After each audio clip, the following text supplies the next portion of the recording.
Hello friends. आज मैं बात करने जा रहा हूँ सडन कार्डियक अरेस्ट का। सडन कार्डियक अरेस्ट क्या है? आप अक्सर सोशल मीडिया पे, फेसबुक पे पढ़ते होंगे, अखबारों में भी, कि आदमी डांस फ्लोर पर डांस करते करते सडनली गिर गया, मर गया।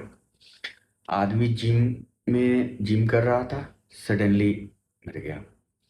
मैराथन दौड़ रहा था, दौड़ने के बाद सडनली मर गया। कहीं पे बातचीत कर रहा था किसी के साथ, सडनली मर गया। तो ये जो सडन जो है, ये क्यों होता है? अक्सर हम लोग बोलते हैं कि हाँ, उसको कार्डियक अरेस्ट हो गया, कार्डियक अरेस्ट। तो कार्डियक अरेस्ट क्या है?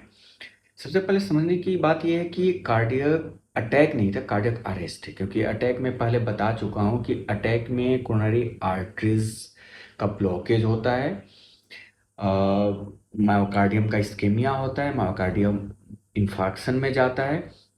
तो उसके बाद एमआई का जो अटैक बोलते हैं, उसके बाद फिर आदमी का डेथ होता है। दैट इज प्रोलॉन्ग ये होता है। उसमें आपके पास टाइम होता है, सिम्टम्स आते हैं, चेस्ट पेन होगा, ब्रेथलेसनेस होगा। तो वक्त रहता है, टाइम रहता है इंटरवेंशन करने का, ट्रीटमेंट करने का, पेशेंट को हॉस्पिटल तक ले जाने का। लेकिन जो सडन कार्डियक अरेस्ट होता है, इसमें बिल्कुल टाइम ही नहीं मिलता है। आपको प्रॉम्प्टली एक्ट करना होता है, विद इन सेकेंड्स। नहीं तो patient is going to die, he is dead. Practically for every other practical views he is dead. तो होता क्या है सडन कार्डियक अरेस्ट, कि आपका जो हार्ट है वो अरेस्ट हो गया। तो यानी कि वो धड़क नहीं रहा है, उसका धड़कना एकदम से बंद हो गया। तो एक्चुअली में वो धड़कना बंद नहीं होता है, बल्कि वो फिब्रिलेशन में चला जाता है, और तेजी में धड़कता है उसका लेफ्ट वेंट्रिकल। और इतना तेज धड़कता है कि जो धड़कना का जो काम है, जो मकसद है, वो पूरा नहीं होता। यानी कि धड़कने का मतलब क्या है कि हार्ट कॉन्ट्रैक्ट किया, रिलैक्स किया। एक बीट में हार्ट कॉन्ट्रैक्ट करता है, रिलैक्स करता है, इसको धड़कना बोलते हैं। तो जो कॉन्ट्रैक्ट करता है, उससे ब्लड को पंप आउट करना है ताकि बॉडी में जाए। तो जब फिब्रिलेशन में होता है, तो इतना हल्का सा ऐसे करता है, तो कुछ भी पंप नहीं होता है। आप जब सडन कार्डियक अरेस्ट के पेशेंट को, यानी कि जब वेंट्रिकुलर फिब्रिलेशन के पेशेंट को का आप पल्स फेल करेंगे, तो उसमें पल्स नहीं होगा। लेकिन जब आप ईसीजी लेंगे, तो ये 100 की तरह ऐसे उसका ये रहेगा, इलेक्ट्रिकल मूवमेंट, जो ईसीजी पेपर पे आपको दिखाई देगा। तो इस सडन कार्डियक अरेस्ट होता है। सडन कार्डियक अरेस्ट आखिर होता क्यों है? सडन कार्डियक अरेस्ट आप दो लोगों में देखेंगे। एक तो पर्सन वो रहता है, पर्सन आपको अपेरेंटली हेल्दी दिखेगा। दूसरा कि वो किसी स्ट्रेस में रह गया, तो फिजिकल नहीं तो इमोशनल स्ट्रेस। ये दोनों चीजें बहुत इंपॉर्टेंट है, मैंने जो बताई। एक तो अपेरेंटली हेल्दी।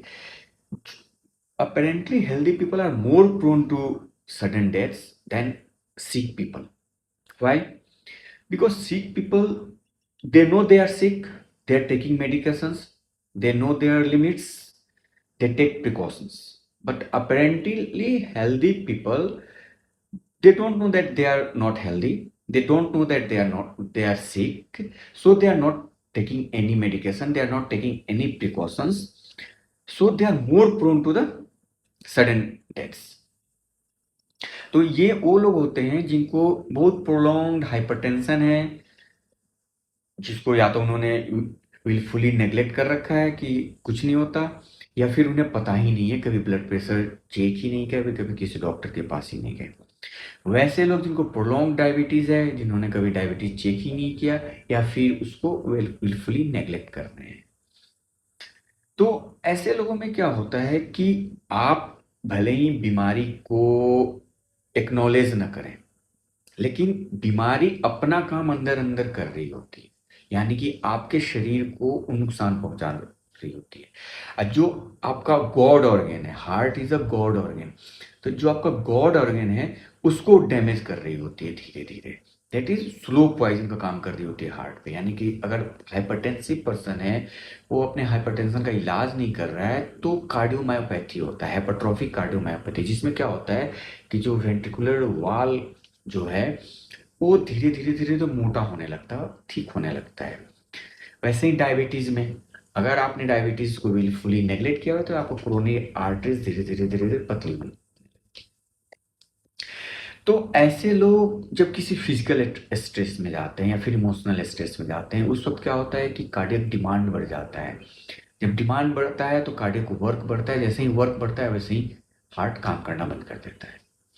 अब वर्क कब बढ़ता है? या तो आप जिम में जब फिजिकल एक्सरसाइज कर रहे होते हैं, मैराथन दौड़ रहे होते हैं, या फिर आप डांस फ्लोर पे डांस कर रहे होते हैं, या फिर किसी के साथ हीटेड एक्सचेंज हो रहा हो, या फिर बैठे बैठे भी आप सडनली किसी इमोशनल स्ट्रेस में हैं।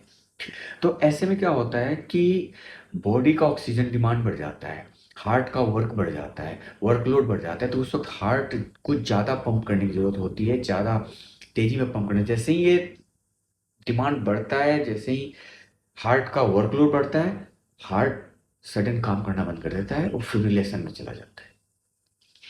तो फिब्रिलेशन का मैकेनिज्म क्या होता है? फिब्रिलेशन क्या है कि ये इलेक्ट्रिकल फेलियर है। हार्ट जो धड़कता है मायोकार्डियम का, उसको धड़कने के लिए एक इलेक्ट्रिकल सर्किट जाता है, इलेक्ट्रिकल सिग्नल जाता है, वहां से वो धड़कता है हार्ट का। तो हार्ट में एक ऑटोनोमस हार्ट का अपना बीट्स होता है, एक जो ब्रेन द्वारा हमारे इमोशंस के द्वारा कंट्रोल होता है। हार्ट में जो हमारा एवी नोड होता है, एसे नोड होता है और पुंजय फाइबर्स होता है। जो इलेक्ट्रिकल सिग्नल्स जाता है वो एवी नोड पे से जनरेट होता है, एसे नोड पे जाता है, एसे नोड से फिर पुंजय फाइबर्स के द्वारा वो लेफ्ट एंड राइट बंडल में बट के वो वेंट्रिकल्स में सप्लाई कर चला जाता है। तो इस तरह से पूरे हार्ट मसल्स को एक सिग्नल जाता है कि धड़कना है, किस रेट पे धड़कना है, किस फोर्स के साथ धड़कना है। कभी भी जब इस इलेक्ट्रिकल डिसरप्शन होता है तो जो हमारे अरिदमिया जनरेट होता है, हमारा हार्ट बीट्स होता है वो इरेगुलर हो जाता है। बहुत बार एवी नोड खराब हो जाता है। अगर एवी नोड किसी का काम करना बंद कर दिया तो एसी नोड का अपना बीट होता है 40 का, तो उस पर बीट करता है। कभी किसी का बंडल ब्रांच ब्लॉक हो जाता है, लेफ्ट हो सकता है, राइट हो सकता है, या फिर कंप्लीट हो सकता है। तो ऐसे पेशेंट्स को पेसमेकर लगाते हैं।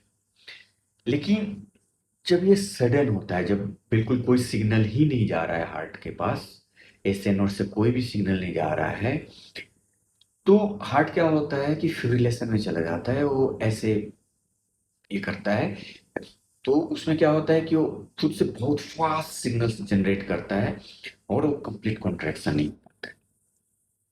तो ये जो फिब्रिलेशन में जाता है तो उस वक्त ही सडन कार्डियक अरेस्ट होता है, हार्ट पंप नहीं करता है और सडन कार्डियक, और उस वक्त विद इन सेकेंड्स आदमी बेहोश हो जाता है और he is going to die.